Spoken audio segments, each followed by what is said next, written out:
Okay? Shall we sing birthday song for him? Happy birthday to you. Happy birthday to you. Happy birthday, happy birthday. Happy birthday to you. Okay, that is great. Pray ka? Request everyone to please stand. Lord, salamat please sa life ni Albert. A life that is full of talents and a life that is really being blessed and loved by you. Salamat, Ginoo, because we know that you have a wonderful plan sa iyang kinabuhi and it's always be the best para kaniya, Ginoo.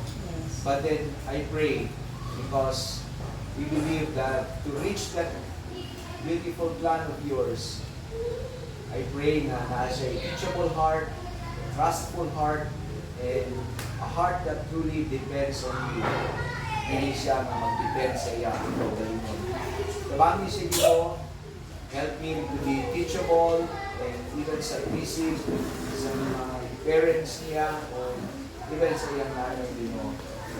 Ikaw, Ginoong Diyos, tabang ka niya na mong ihatag ang kadasi sa pagtuon o kausap, mag-protektar ka niya, and even continue to strengthen sa iyang physical life. Lord, thank you. I pray for your glory upon him. And salamat, Lord. May you help him, Lord, to really see the truth and even know you personally in that way. Thank you, Lord. Pray for more years to enjoy life and cause a mag-bless kami ng Ginoo sa iyong sustaining grace. Thank you, Lord. We are thankful sa food sa may you bless this and sanctify this word to give nourishment sa aming physical body. In Jesus' name, we give thanks and pray. Amen. Amen. Happy birthday.